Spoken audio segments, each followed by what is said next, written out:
Olá, sejam muito bem-vindos, sejam muito bem-vindas. Está começando mais uma edição do JF Entrevista. Hoje recebemos o comandante da 4ª Brigada de Infantaria Leve de Montanha, General Sérgio Alexandre de Oliveira. Vamos fazer um passeio pela história. Nossa conversa será sobre os 80 anos do Dia da Vitória na Segunda Guerra Mundial, celebrados no próximo 8 de maio.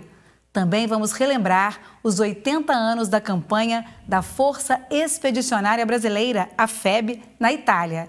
O general Sérgio Oliveira foi adido militar na Itália durante 2 anos e percorreu o trajeto feito pelos brasileiros naquele país durante a Segunda Guerra. Para participar dessa entrevista conosco, nós convidamos o jornalista e coordenador da JF-TV, Vitor Carneiro. Muito obrigada, general, por sua presença aqui conosco. Muito obrigada, Vitor, mais uma vez juntos, né? General, eu queria que o senhor começasse explicando para a gente, né, a importância da FEB, o que é a Força Expedicionária Brasileira, né? Como é que é essa história, essa trajetória e como é que foi esse começo lá na Itália?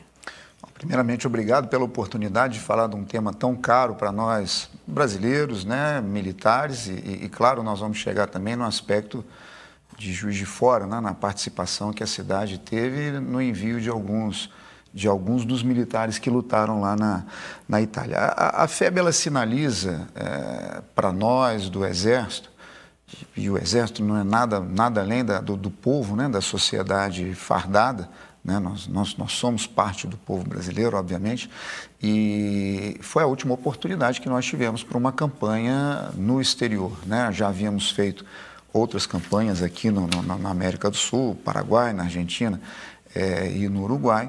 Contudo, esse foi uma participação significativa, porque foi em outro continente, num conflito contra um exército sabidamente dotado de material, de doutrina, num elevado grau de eficácia.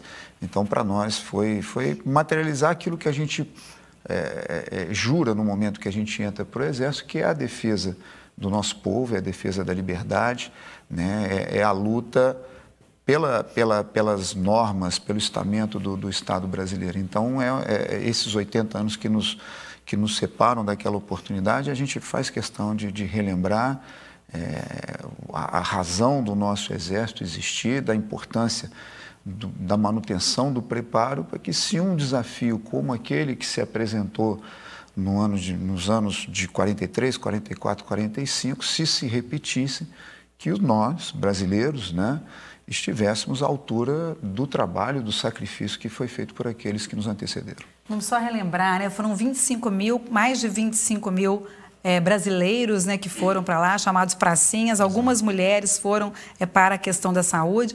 E o Brasil, a Força Expedicionária, o Brasil só entra na guerra em 42, né? Em 1939 começa a guerra. Conta pra gente um pouco, vamos voltar na história, né? Já que eu prometi que a gente vai fazer um passeio histórico. Vamos mostrar como é que foi isso. O Brasil começa neutro aí nessa guerra e havia brincadeira, né? É mais fácil a cobra fumar do que o Brasil fumar um cachimbo, do que o Brasil entrar na guerra. E aí o símbolo da FEB é justamente a cobra está fumando, né? Conta um pouquinho. Né, essa brincadeira como forma de incentivar as tropas também, né? Como é que foi esse processo? E teve um efeito muito positivo, né, em cima daqueles que estavam representando. Tem uma curiosidade, né? As tropas subordinadas às quais nós lutamos, né? O Exército lutou, o Brasil lutou. Elas sempre usam um distintivo no ombro que é a característica da unidade. Então, os norte-americanos tinham isso, os ingleses, os canadenses, todos. E a nossa tropa não tinha essa tradição, né? A nossa escola, a doutrina militar brasileira até então, ela se espelhava na doutrina militar francesa da Primeira Guerra Mundial. Aí tem essa quebra de linhagem, né, doutrinária. E a gente identifica que os norte-americanos tinham esse símbolo e achamos que era conveniente, né? O Exército julgou importante que esse símbolo fosse uma coisa marcante, e de fato foi, né? na cobra, né? A cobra que fumava, né? Que foi um desenho sugerido, surgiu aqui no Brasil, mas o Walt Disney faz até um desenho estilizado da cobra, ficou muito interessante. E hoje ainda circulando em alguns museus europeus que estudam a guerra, em Gdansk, na Polônia, por exemplo, eu passei lá, o curador do museu fala, poxa, brasileiros, da cobra que fuma. Achei muito interessante que num país que talvez não tivesse tanto contato. Mas voltando, né, da forma como nós havíamos falado, a questão histórica, o Brasil, de fato, no início da guerra se mantém neutro. O Brasil tinha comércio com ambos os lados, os detentores. Nós vamos lembrar que da nossa imigração, nós tivemos um grande aporte de imigrantes italianos, alemães e japoneses para o Brasil. Então, era, de certa forma, não digo um contrassenso, mas era uma situação estranha, o Brasil... Delicada. Né? Delicada, exato. Que nós lutássemos contra países que tinham trazido famílias que vieram trabalhar no Brasil logo depois da abolição da escravatura. E, dessa forma, também tínhamos uma relação forte com os aliados. Né? Os Estados Unidos entram também mais tarde na guerra, mas os Estados Unidos foi o primeiro país a reconhecer a nossa independência. Então, também temos um vínculo diplomático, histórico, de fraternidade com todos esses povos. Então,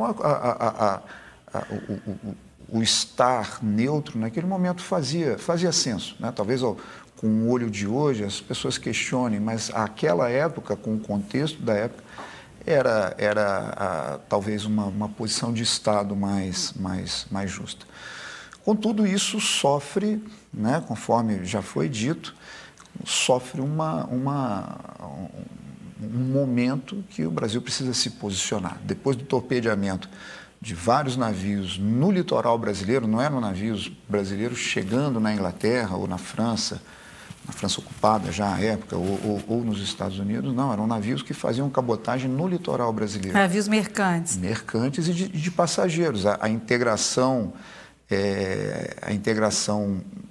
regional no país naquela época ainda era incipiente, né? Nós tínhamos ainda as estradas por serem construídas, a nossa 040, tudo. Então, os navios, a navegação de cabotagem no nosso litoral eram muito usados. E com esse torpedeamento de submarinos, tanto alemães quanto italianos, né? Italiano um submarino só, mas foram vários submarinos alemães, culmina com o afundamento do navio Baipendi, que era um transporte de passageiros, e aí são quase 1.000 pessoas que vão falecer lá no saliente nordestino, perto do litoral de Alagoas, que morrem nesse torpedeamento. O governo do então presidente Getúlio Vargas declara guerra contra o eixo, então é contra a Alemanha, o Japão e também a Itália, né, em que pese toda essa ligação. No momento dessa declaração de guerra, nós não fazíamos parte dos aliados. E os Estados Unidos, pela ligação forte que tinha com o Brasil, comercial, diplomática, os Estados Unidos oferece ao Brasil o apoio para que fosse inicialmente fornecido um corpo de exército. O corpo de exército ele tem em torno de 70 mil militares. Então, nós teríamos 3 divisões que lutariam em algum teatro de operações. No norte da África, no momento que as coisas começam a ser desenvolvidas, as conversas, mas acaba que o avanço aliado se faz de forma rápida, né? Na Líbia, depois no Marrocos, por fim na Tunísia, e eles vão para a Itália. Nesse momento que nós estamos conseguindo mobilizar uma divisão. Uma divisão ela tem em torno de 15 mil homens, mas para ser uma força expedicionária nós precisamos ter vários outros, às vezes não combatentes, que vão permitir com que a logística, a evacuação, tratamento, tudo possa ser feito. Com isso nós chegamos a 25 mil homens que tiveram forte aporte de doutrina, de material, da parte do exército norte-americano. O presidente americano vem celebrar esse acordo no Brasil, se desloca para cá com o chefe do Estado-Maior, o general Marshall, e é firmado esse acordo para que o Brasil lutasse em algum teatro de operações sob o comando de tropas norte-americanas, que aí sim eles tinham uma quantidade grande de tropas já na Europa. É um prazer, né, recebê-lo aqui justamente por isso. A gente está resgatando a história. Como TV pública, uma das nossas funções aqui é dar voz a vários tipos de setores da sociedade, inclusive resgatar a história de vozes que pela questão do tempo mesmo, foram às vezes tornando-se ocultas, né? E trazendo para Juiz de Fora, parece que tivemos aqui, né, alguns militares que foram enviados para a guerra na Itália. Existe o registro de quais foram essas pessoas, né, onde eles lutaram, como é que foi eles retornaram ao Brasil, como é que o Exército guarda essa memória tão jusforana da Segunda Guerra? É interessante a gente falar desse assunto também para entender um pouco a época, os desafios, né, que foram vividos e até chegarmos no ponto do envolvimento de militares aqui de Juiz de Fora. Nesse momento que esses 25 mil homens começam a ser preparados para ir, eu chegarei na parte interessante, por assim dizer, do assunto. Mas quando a gente imagina a sociedade brasileira de 1943, que começa a preparação da tropa, 44 são os primeiros embarques, vivíamos num país ainda fortemente ligado ao setor agrícola, a população essencialmente rural, né? Nós não tínhamos uma população urbana hoje forte, né? Como nós temos, com todos os benefícios que a vida na cidade traz, saúde, educação, as facilidades, né, que nós temos. Então, foi difícil juntar 25 mil homens. O exército daquele tempo tinha 60 mil homens.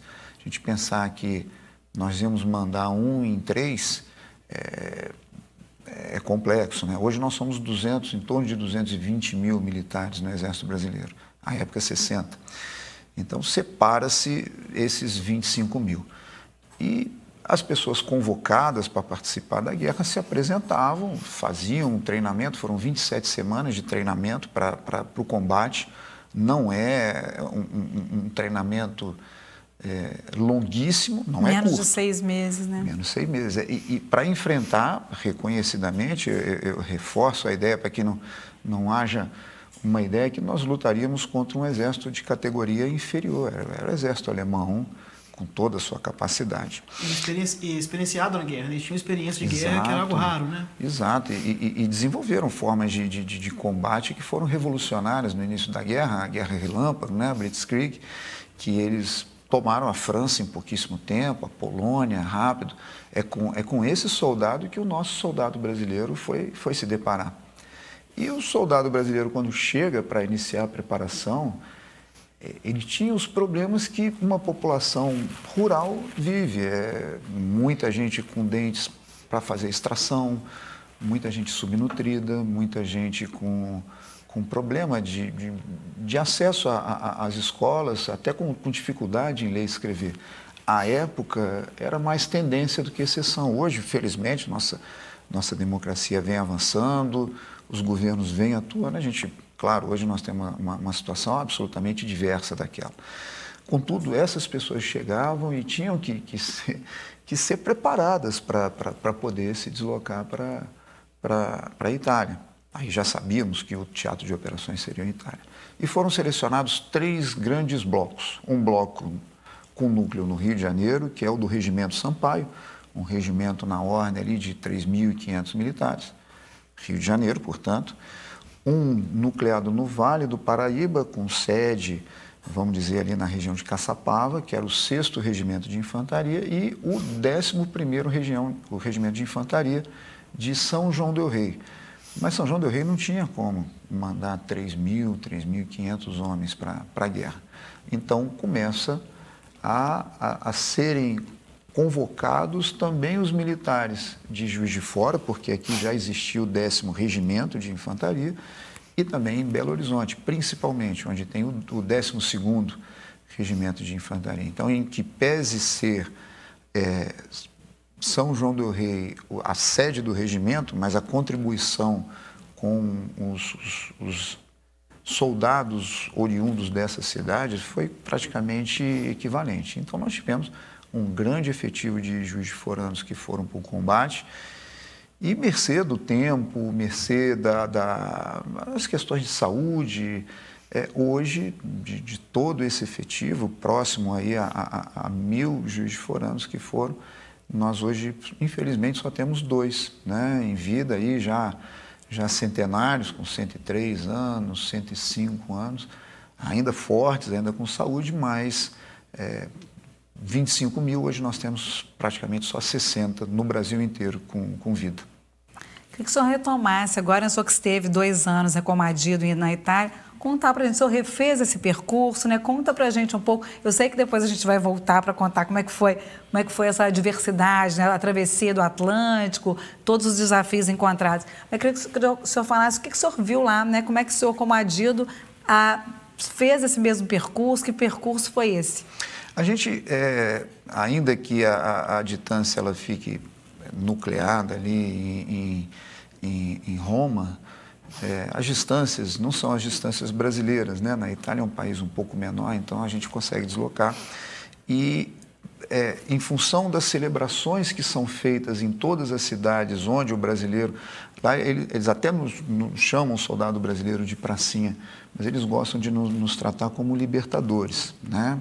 Então, todas as cidades onde a FEB lutou e teve a libertação da cidade, do nazifascismo, né?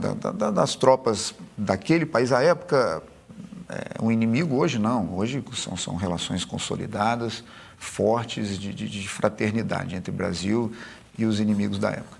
Mas nós percorríamos desde o ponto do desembarque da tropa, que foi em Nápoles, todos os escalões desceram em Nápoles, fazíamos o caminho, né, até Livorno. Livorno já é uma cidade na Toscana, próxima a Pisa, bem pertinho de Pisa, e de Pisa a tropa seguia. Num primeiro momento, a tropa brasileira combateu no Vale do Rio Sérquio, então praticamente de Pisa, direção do norte, né, como quem vai para Alessandria, perto de Milão, como se fosse na direção de Milão, mas tínhamos que transpor os Apeninos para chegar lá. Depois dessa fase de combate, né, nessa zona acontece uma necessidade, a tropa brasileira é considerada pronta para entrar numa frente mais importante, e aí nós somos trazidos mais para perto de uns combates onde eles estavam ocorrendo de forma mais intensa. E aí começa um deslocamento das nossas tropas, que começa em Pistoia e vai passar por várias cidades, né, que para nós são conhecidas de nome, Porreta Terme, Gagimontano, Montese, até finalmente a guerra acaba, o dia da vitória acaba quando nós chegamos exatamente na cidade de Alessandria, já no norte da Itália, aí já é bem perto, conforme eu disse, de Milão e Torino. Nós vamos para um pequeno intervalo e a gente já volta. Nós estamos conversando com o general Sérgio Oliveira, falando de história, né, dos 80 anos da FEB e também dos 80 anos do dia 8 de maio, que foi o dia da vitória da Segunda Guerra Mundial lá na Europa. É um minuto só, não sai daí.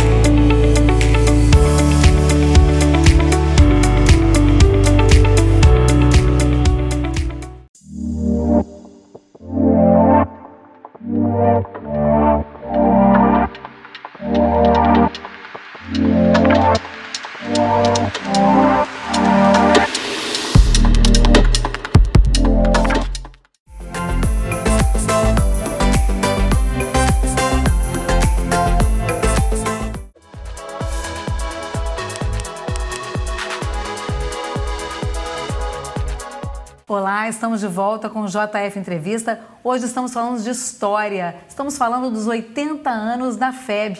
Conosco aqui o general Sérgio Oliveira, ele que é o comandante da 4ª Brigada de Infantaria de Montanha. Falei correto? Exato, 4ª Brigada de Infantaria, somos leve também de montanha, que é infantaria leve, mas a essência é essa. São muitos nomes, né, general? Quem vai começar esse bloco é o Vitor. Marise, nós estávamos conversando em off aqui, né?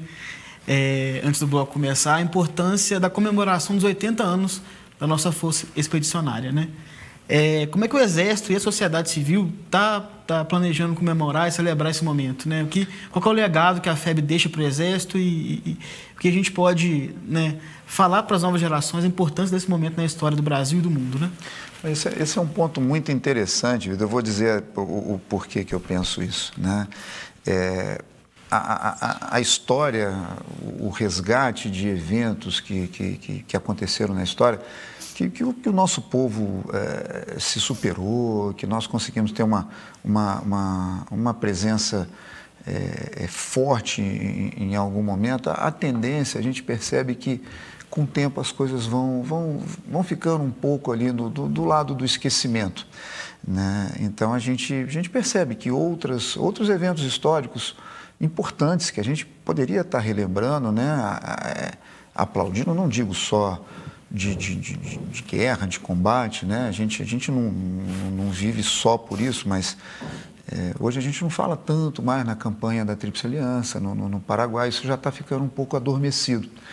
E a gente começa a sentir também a questão desses 80 anos, as pessoas que viveram estão indo embora. Quem teve contato com essas pessoas já está com um pouco mais de idade. Então, a tendência é que a próxima geração, as outras gerações, tenham isso como um marco, mas não é aquela coisa vivida.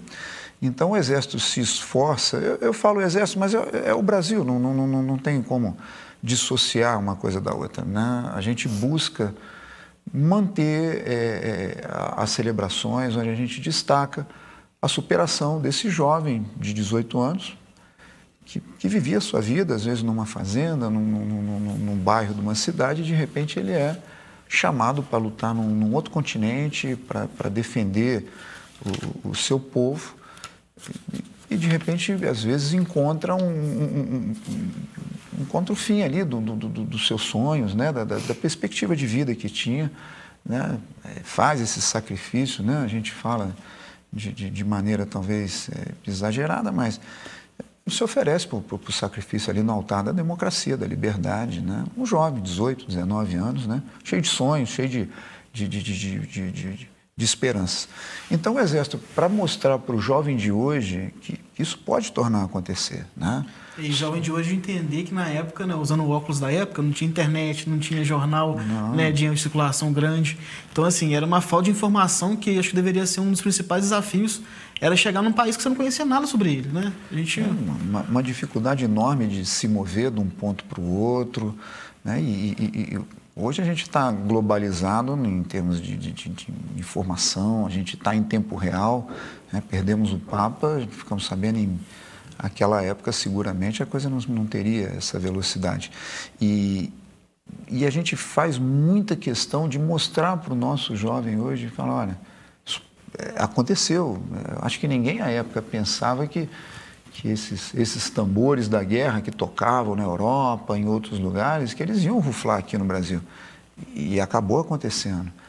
Pessoas que nem se imaginavam embarcaram e foram para lá e venceram, né? E foram bem-sucedidos. Então, o jovem simples, eu acho um barato isso. O jovem simples, como eu falei, às vezes a instrução não era aquela que a gente tem hoje, não comia com a fartura que a gente, graças a Deus, tem hoje. Venceram. Então, assim, temos que estar pronto também, porque se o povo, através dos seus representantes, julgar que a gente tem que participar, nós temos que estar prontos, né, para fazer. Uma história que precisa ser lembrada, né? A gente tem também parte deles que não voltaram, né? Exato. E o senhor comentava alguns cujos corpos foram encontrados muitos anos depois. Exatamente. São pelo menos 465 mortos, Exato. general. Foram 465, eles, a grande maioria em combate, 80% ali por ação da artilharia alemã, né? Estilhaçamento, a onda de choque da explosão de uma granada de artilharia ali, de fato é de uma violência grande. E desses 465 mortos lá, nós temos 3 corpos que seguem sendo buscados, né? Repito o que eu falei da artilharia, às vezes uma explosão muito próxima pode acontecer do corpo da pessoa, sofrer um dano muito severo, né? E apenas alguns fragmentos serem localizados. Então, a gente ainda busca três militares brasileiros lá. Esses corpos dos nossos pracinhas foram sepultados numa cidade que se chama Pistoia, que fica na Toscana. É uma cidade que tem uma ligação fortíssima com o Brasil. Eles têm um orgulho enorme de ser a sede desse antigo cemitério. Hoje não mais, porque os corpos foram transladados com o presidente Juscelino Kubitschek, em 1960, Brasília, né, sendo fundada, e os corpos foram trazidos todos, que foi uma cerimônia que a gente vê as fotos, uma coisa que dá aquele arrepio de orgulho em qualquer brasileiro, né? A cidade parou e não vou dizer que toda a cidade seria um exagero, mas grande parte da população se perfilou dos dois lados da rua, passavam os caminhões do exército italiano, né? Transportando os caixões com os restos mortais, né? E as pessoas jogavam flores. Isso a gente vê fotos, vê filmes. Um senhor me contou essa história, um italiano, e me dizia assim, eu não sabia o que eu estava fazendo ali. Meu pai simplesmente, ele falou, pai, o que nós estamos fazendo, né? Ele falou assim, meu filho, não pergunta, joga não, a gente deve muito a essas pessoas que estão passando, né, nos caixões, mas vamos prestar a nossa homenagem.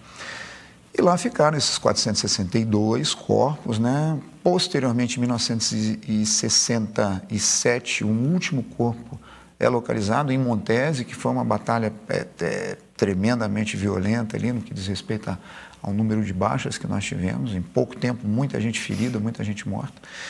E um corpo foi localizado lá só em 67, na indicação de um senhor italiano que levou. Um lugar muito difícil de ter acesso, mostrou o corpo. Esse último corpo, totalmente, assim, pelos anos, né, de decomposição, não era possível claramente dizer quem era. O uniforme estava todo destruído. Então, esse é o único corpo que permanece lá no monumento votivo, não mais cemitério, no monumento votivo, porque ele é o soldado desconhecido, né, porque nós não sabemos qual dos três ele é. Fica lá os restos mortais dele, tem lá escrito, né? Deus sabe seu nome, né? É um dos três. Os outros estão no monumento aos mortos da Segunda Guerra, no Rio de Janeiro, no Aterro do Flamengo, uma obra de engenharia muito bonita, a altura, né, daquelas pessoas que estão repousando lá, né, hoje.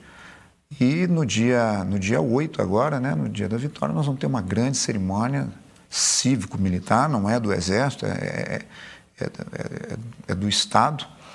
Nós vamos ter uma lá e faremos aqui em Juiz de Fora, no dia 9, ali no Espaço Mascarenhas, vamos fazer a nossa, com a presença da sociedade, de autoridades, alguns militares estarão lá presentes, que a gente acha que é o nosso dever relembrar, honrar e mostrar para o nosso jovem, né? Acho que é interessante falar, temos heróis, né? Temos vários. Os professores, os médicos, vários, inclusive, que lutaram em guerra. Então, assim, acho que o jovem ele pode se espelhar, né? Acho que é um país com muito caminho para andar aí, porque temos ótimos exemplos na nossa história. Gostaria que o senhor lembrasse os desafios, né, nesse caminho, né? Foram, acho que 14 dias de viagem, quase 15 dias de viagem do Brasil até lá. Que desafios encontraram quando chegaram, né? Menos 20 graus negativo, né? Como é que era isso? O outro clima, né? O que o brasileiro chegou lá e encontrou? O senhor mesmo disse, um país ainda muito rural, né? O que essas pessoas, esses homens do campo brasileiro, muitos iletrados, como é que eles chegaram lá e como é que foi esse desafio? Foi uma epopeia, porque primeiro o deslocamento tinha que ser feito em absoluto sigilo. Esses mesmos submarinos alemães que afundaram os nossos navios no litoral, principalmente nordestino, existia uma forte campanha submarina alemã para evitar que o esforço de guerra aliado fosse bem sucedido. Então, eles permaneciam em patrulhas no Atlântico e, à medida que mais se aproximava ali do Estreito de Gibraltar e do Mediterrâneo, ali realmente era intensa a atividade submarina. Então, esses jovens, né, do campo embarcam de maneira sigilosa, os embarques aconteciam sem nenhum alarde, as famílias não eram comunicadas, a tropa ia para um exercício no Rio de Janeiro e durante uma noite no exercício,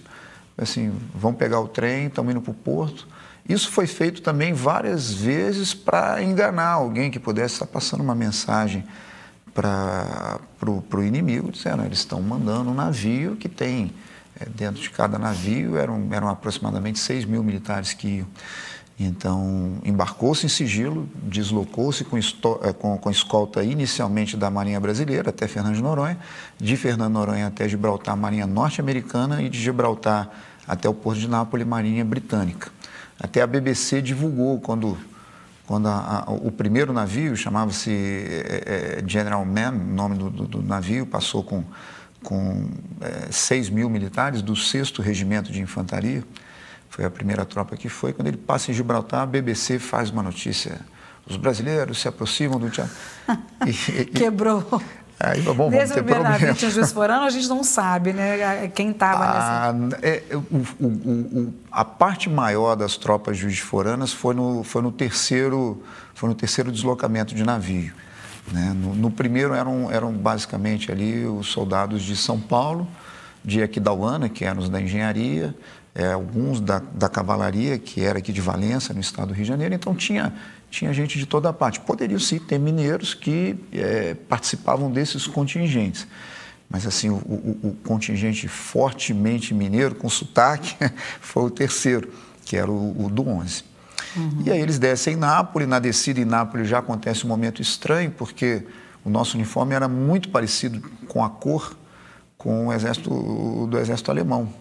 Então, vários soldados americanos e de outros países. A Itália foi o local mais multinacional, né, de combate. Nós tínhamos indianos, sul-africanos, argelinos, marroquinos, franceses, ingleses, poloneses, neozelandeses, australianos, brasileiros, italianos e obviamente, os alemães. Então, não era muito comum, assim, aparecer um pessoal, uma roupa diferente, uma tropa que não tinha só uma característica racial, nós éramos tudo. Quem vai lá em Pistoia hoje vê o nome dos mortos, nós não estamos lendo o nome dos 25 mil, nós estamos lendo só dos mortos. Tem nome de descendente de polonês, de alemão, nomes caracteristicamente brasileiros, né? A gente tinha um problema, que não sei se foi um dos textos que eu li, acho que 35% da população brasileira era descendente italiano. A gente tinha esse problema também. Muita gente. O primeiro soldado que morre em combate do 6º Regimento, né? Ele morre perto de uma cidade que chama Camaiore. Camaiore é perto de uma cidade mais conhecida também, não é tão perto de Pisa e nem lá de La Spezia, né? Mas é onde se faz o mármore, Carrara, né? É bem pertinho de Carrara.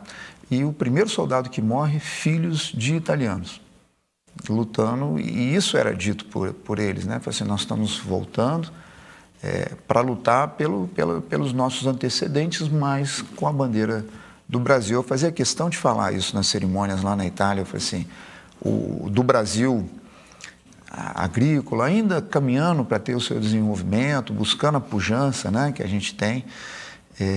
O que nós pudemos mandar para a guerra, o melhor que a gente tinha, era o povo, né? Era o nosso sangue.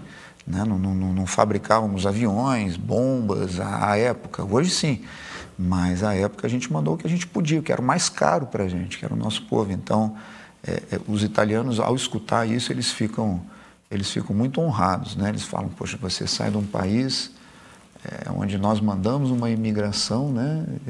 A retribuição brasileira é como se fosse, vamos lutar para ajudar vocês a se libertar desse jugo. Eu tinha perguntado sobre a questão da como é que os brasileiros fizeram, né, com o frio, teve muito apoio dos americanos, Teve sim. A gente chega na Itália já no final de 44, né, começando ali o início do inverno, e foi um inverno excepcionalmente frio, mesmo para a região dos Apeninos Centrais, né, na divisa ali entre a Emília-Romanha e a Toscana, é uma região de frio, de neve. É normal ter neve lá no inverno, mas menos 20 não é normal naquela época. Então, do século XX, foi o inverno mais rigoroso. E o nosso soldado chega lá com um equipamento fabricado no Brasil, o uniforme, mas foi necessário que houvesse uma contribuição com o equipamento norte-americano para suportar a nevasca, os pés, né, em pouco tempo tinham problemas graves de necrose das extremidades, dos pés, das mãos, nariz. Então, os norte-americanos com equipamento entregam o equipamento rapidamente, a tropa consegue se adaptar àquela condição climática adversa, mas também tivemos muita ajuda dos italianos, né? Os italianos do campo também, né? Uma região agrícola, né? Ensinaram a colocar palha, a colocar jornais dentro do calçado para manter o pé seco, manter o pé aquecido e, com isso, curiosamente, de todas as tropas que estavam lutando, os aliados, os brasileiros foram os que menos tiveram problema. Isso foi alvo de estudo dos americanos, dos outros países, por que nós tivemos esse problema. A alimentação foi outra questão, arroz, feijão, salada, né, os legumes que nós tínhamos aqui, de repente o soldado passou a comer carne enlatada, coisas típicas, né? Ração mesmo de guerra, né? Ração, o ovo no café da manhã não era uma coisa muito nossa, né? Mas em pouco tempo a logística do Exército Brasileiro, claro, com apoio do Estado, conseguiu levar para lá itens típicos do nosso prato, né? O feijão, a farinha de mandioca, a rapadura, né? O café, que era uma coisa assim que todo mundo consumia em grandes quantidades lá. Isso passa a ser até os italianos não tinham tanto amor pelo café, passaram a desenvolver esse amor pelo café no contato conosco. E foi uma adaptação, assim, não foi tão rápida, mas em breve o nosso soldado estava apto para combater lá, a adaptação ao frio, ao combate na montanha. O combate na montanha é completamente diferente, né? Tudo que o soldado leva na mochila dele, o conforto que ele vai ter, a munição, a comida, vai tudo nas costas, né? Não tem um veículo que consiga chegar e nos entregar. Então, o soldado luta com bastante carência de meios, né? Ele vai se aquecer, ele vai ter um cobertorzinho ali e só. Ele vai ter a etapa de comida dele ali e basta. Se sentir fome, não dá, porque senão ele vai colocar muito peso na mochila dele e aí a mobilidade da tropa diminuía muito. Então, essa foi a nossa adaptação. E parece que impressionou também, né, as tropas aliadas, o relacionamento do brasileiro com a população italiana, né? Parece que a gente teve bons índices aí porque era uma terra ocupada, né? Querendo ou não, exato, os aliados estavam reocupando a Itália, que era um regime fascista à época. Como é que foi a receptividade desse povo tão sofrido de guerras, né? E naquele contexto de indecisão política, com a chegada dos brasileiros à época? Eu acho que nós contamos com uma vantagem muito significativa em relação a qualquer outro exército que tenha lutado lá, que é a empatia nata do brasileiro. Então, me valendo de uma figura que a gente já usou até aqui mais uma vez, a questão da pessoa, da simplicidade do jovem do campo. Às vezes passava fome, né? Tinha uma chuva forte, uma geada, perdia-se a lavoura, aquela família ia passar fome, né? Aqui no Brasil. E, de repente, eles vão para a Itália, onde tem uma quantidade grande de alimento, aquela fartura da logística norte-americana, bastante comida, bastante caloria, bastante proteína. O soldado, ele recebia a etapa dele, mas ele via uma família italiana passando fome. Os homens haviam lutado em outras frentes, o exército italiano, à época, foi derrotado em alguns momentos, né? Então, muita gente se perdeu, muita gente morreu no norte da África, até na Rússia, né? Eles lutaram junto com os alemães. Então, eram muitas famílias com senhoras e com filhos novos e com muita dificuldade de obter alimento, né? E o soldado brasileiro, quando via isso, ele lembrava de casa. Ele falava, poxa, eu lembro da minha mãe passando fome, eu lembro dos meus irmãos. Então, eu falo o brasileiro, né? Não estou falando de soldado. Mas esse povo, né, absolutamente diferente de qualquer outro, lá pegava assim, eu estou comendo, separava um pouquinho e falava, isso aqui é de vocês. Ele tirava do dele. O norte-americano, por cultura, isso não estou falando mal, são pessoas de bem, são pessoas, né? E ele pegava a sobra e distribuía a outros países. Eu deixo de citar os países aqui, por óbvio, mas não entregavam. Falavam assim, não, nós estamos vindo aqui para lutar por uma guerra que vocês deviam estar se libertando dos alemães. Então, estou derramando o sangue do meu povo para libertar vocês. Então, não vamos compartilhar o que é nosso com vocês. Isso dói, né? Isso deve doer muito na pessoa que está fragilizada ali pela guerra, ainda isso é humilhação. E o soldado brasileiro, de forma alguma, né? Nós dividimos o que tínhamos, isso ficou. Existe uma comune, comune é a cidade, né? Italiana, que até hoje faz uma feira, uma espécie de feira do mingau de milho. O mingau de milho não é da cultura italiana. O mingau de milho vinha na ração americana e a gente dividia, falava, vamos comer um mingau num frio, um mingau quente ali, aquilo ali era espetacular. Salvava, né? Poxa, fazia as pessoas. Então, assim, a gente faz hoje para lembrar do brasileiro que dividia com a gente. Em qualquer uma das 23 cidades onde a gente faz celebrações na Itália, ainda hoje, são espontâneas. A gente não precisa ir lá. Você não precisa pedir para a Comune de Montese, de Gade-Montano, de Zoca, de nenhuma cidade para fazer. Eles fazem. Nós somos convidados na festa deles, onde eles agradecem o esforço brasileiro. Isso é espetacular. Aqui a gente faz, mas lá é espontâneo. E uma dessas é isso aí, é o milho, né? É o soldado que deu o calçado para uma garota que estava descalça, ele tinha um pé pequeno, um soldado baixinho, deu o coturno, ele tinha 2, um ficou para ela, um par. E essa menina consegue encontrar a mãe e volta para agradecer. O soldado tinha recém-falecido. Então, essa senhora estava presente em Massarossa, né, que é uma cidade lá. E quando a gente faz as cerimônias, ela pede o braço e fala assim, eu quero dar um testemunho de vocês, do povo. Quem são os brasileiros? Quem são as pessoas que estão aqui? A gente vai em algumas cidades lá, entra, vou tomar um café, vou fazer um lanche aqui durante o trabalho. E fala, não, brasileiro aqui não paga. Vocês lutaram por nós. Então, são coisas...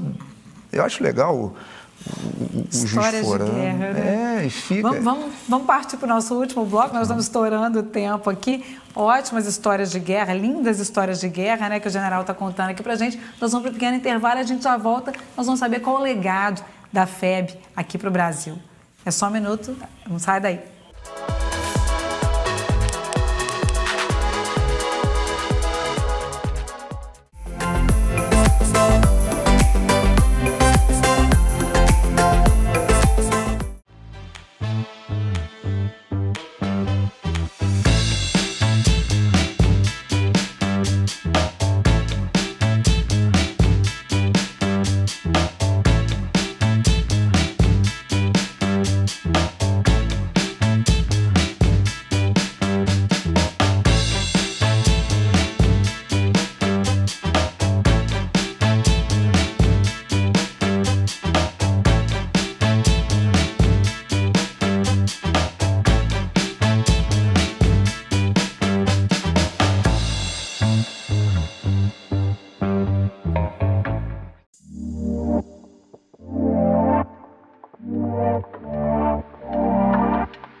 Olá, estamos de volta com o JF Entrevista, falando de história dos 80 anos da FEB e também dos 80 anos do 8 de maio, dia da vitória da Segunda Guerra Mundial na Europa. Conosco aqui, General Sérgio Oliveira. General, eu queria que o senhor falasse que legado, né, a FEB deixa para o Brasil, né? O que a gente que a gente pode celebrar nesses 80 anos? Eu acho que fica a lição da grandeza do nosso povo, a grandeza do nosso país. É um desafio que parecia ser impossível. Estava lá a cobra fumando cachimbo, né? Fumou, né? E continua fumando e fumará se necessário. Então, acho que para que não haja dúvida da nossa real capacidade do nosso povo, se necessário, somos um povo pacífico, temos muito orgulho disso. Mas, se necessário, o povo pode contar com as suas Forças Armadas. De novo, nada mais somos que parte do povo brasileiro.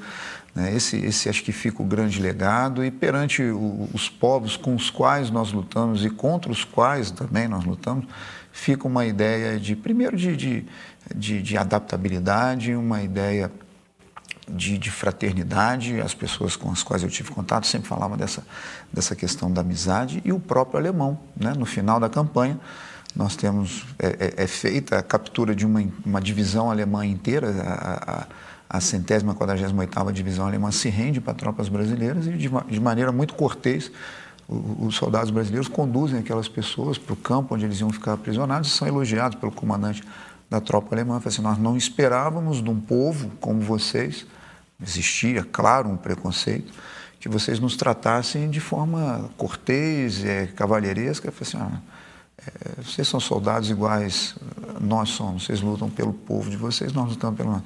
Não há razão para humilhar alguém que já está vencido, que já se rendeu. Então, até com o inimigo, nós tivemos esse autoconceito. Eu acho interessante, no momento que a gente celebra esses 80 anos, lembrar desse histórico. Temos muito orgulho, muitos motivos para sentir orgulho, né, dessas pessoas que foram para lá, dos nossos pracinhas, né, dessa gente simples. Então, participar de uma cerimônia, aplaudir ali, eu acho que é um dever de justiça, é coisa que a gente deve fazer. Outros tantos setores da sociedade também merecem o nosso respeito, mas são 80 anos, e nós estamos nos despedindo, né, dos últimos integrantes. Daqui a pouco a história vai ser o que está escrito, já não é mais a história oral contada por eles. É isso, só para deixar claro para quem está assistindo a gente aqui na TV Câmara, quem quer saber mais sobre essas histórias, saber mais sobre a participação da FEB na Segunda Guerra Mundial, e até participar do dia, né, do evento cívico, faça um convite para quem está assistindo a gente aqui. Exato, nós vamos fazer no dia 8 no Rio de Janeiro, um grande evento, mas aqui em Juiz de Fora, no dia 9, ali no Espaço Mascarenhas, com forte apoio da Prefeitura, participação forte da Prefeitura, também aqui da Câmara dos Vereadores, a gente vai conduzir um evento cívico-militar. Vamos estar lá celebrando esses anos, lembrando essas conquistas nossas, e com a presença de um dos dois juiz-foranos que segue forte hoje, aí, o nosso capitão Reis vai estar lá, vamos prestar nossa continência. A continência simboliza o respeito, a admiração, né, o carinho que a gente tem por ele. Né? Essa celebração é aberta ao público, nós vamos ter uma mostra de material à época da guerra, vamos ver o armamento que era usado, a comida que era consumida, como que era, algumas curiosidades, né? A roupa, uma textura completamente diferente do que a gente tem hoje, né? Tecnologicamente muito mais avançado. E também vamos ver o soldado de hoje, nós vamos mostrar essa diferença. Então vai estar o soldado que hoje tem capacidade de usar um equipamento de visão noturna, que tem um armamento que tem capacidade de aquisição de alvo, com distâncias muito maiores, uma precisão maior. Então, para a gente vai ser um grande prazer receber a comunidade, os nossos cidadãos que puderem participar, porque é uma homenagem ao povo, não é uma homenagem ao Exército, longe disso, né? É uma homenagem ao que nós fizemos à época, representando o nosso país. Para a gente encerrar, queria que o senhor fizesse esse histórico, né? Esse comparativo desse exército da época, desse exército de hoje, e se o senhor entende que há um reconhecimento, né? Ou se é preciso aflorar mais esse patriotismo, esse serviço prestado à população brasileira. Como é que o senhor enxerga isso? Eu vejo o paralelo traçado entre aquilo que aconteceu e os dias de hoje. Claro, o legado das experiências, né? Uma personalidade alemã importante, né? Bismarck dizia que só os tolos aprendem com a própria experiência. Então a gente busca, do sacrifício daquelas pessoas que participaram, cada lição. Né? Amanhã à noite nós vamos fazer uma revisão histórica da batalha com todos os militares ali da brigada para identificar as coisas corretas e também as falhas. Aconteceram falhas, né? Não tem como não dizer. Mas a nossa tropa aprendeu fazendo. Então, a gente revê isso, vê o que nós precisamos melhorar, porque é muito triste para um comandante, em qualquer nível, mandar um soldado para uma missão que a chance dele voltar é pequena, a chance dele sobreviver àquele combate é pequena. Isso dá uma angústia muito grande no coração de qualquer comandante. Então, a gente busca aprender cada detalhe. São 80 anos, a tecnologia avançou, sim, algumas coisas são diferentes, outras coisas não. Outras coisas ainda são válidas, ainda são ricas. A gente tenta manter essa tradição, a gente tenta manter o nosso jovem, que hoje presta o nosso serviço militar, que ele entenda que foi chamado, vamos para a guerra, vamos lembrar daqueles que foram com muito menos, com muito mais limitação, combater em condições terrivelmente complexas, difíceis, e saíram vitoriosos. Então, isso para a gente é o legado. E imagino que para o jovem que está estudando hoje, é bom ele ter naquele hall de heróis, né, que ele tenha lá os heróis dele, né, que ele olhe para o piloto de Fórmula 1, que era uma pessoa diferenciada, ótimo, o professor, a professora que ensina, todas essas pessoas são os nossos heróis, né? Que ele também tem aquele pessoal que foi lá, lutou, venceu de maneira discreta, de maneira coletiva, né? A gente não fala em nomes, a gente fala na tropa como um todo, no povo. Acho que esse é o grande legado, e perante lá o povo italiano é essa questão da gratidão verdadeira. É verdadeira. Quem já viu, e imagino que vários aí dos telespectadores já tenham passado por lá, é impressionante como que o nosso povo é celebrado, né? As características do nosso povo é celebrado num país de história milenar como é a Itália. Vitor, mais alguma colocação? Só agradecer, né, nesse registro histórico, que eu imagino que, além de ser uma base legal, né, importante para quem quer comemorar os 80 anos da FEB, também as futuras gerações, né, que vão entrar no YouTube e ver todo esse conhecimento que você trouxe, que o senhor trouxe para a gente hoje. Obrigado. Agradeço a oportunidade. Faremos a celebração, vai ser um prazer contar com a presença de todos os setores aí da sociedade, e seguimos aqui com a nossa 4ª Brigada. A Brigada é de Juiz de Fora, é uma brigada com forte ligação com a terra, com o povo, né? Somos a única brigada de montanha do Exército Brasileiro, são 27 brigadas, né? Somos a única. Então, eu tenho muito orgulho de ter essa característica peculiar e orgulho de ser da cidade, né? Eu que sou filho de Juiz de Fora, estou voltando para cá agora, para mim está sendo uma experiência única, e vou levar aí para minha existência, para o resto dela aí, essa alegria de voltar para casa, onde meus pais moram, onde a minha família está aqui. Acho que o programa foi excelente, foi histórico mesmo, porque muitas vezes a gente só tem o pracinha, a nossa imagem é dos pracinhas já bastante idosos, desfilando no 7 de setembro, né? E agora sim, acho que a gente conhece, né? Pelo menos quem até hoje não teve curiosidade de conhecer, a gente teve a oportunidade, né, de entender um pouco mais a importância dos pracinhas, né, dos queridos pracinhas aqui para o Brasil todo, né? Com certeza. Muito obrigada, viu, general, por sua participação, por seus esclarecimentos, pelas questões históricas trazidas aqui. Obrigada, Vitor, por mais uma participação. Esse foi o JF Entrevista. Eu espero você na próxima semana, no mesmo horário, aqui no canal 35.1. Até lá!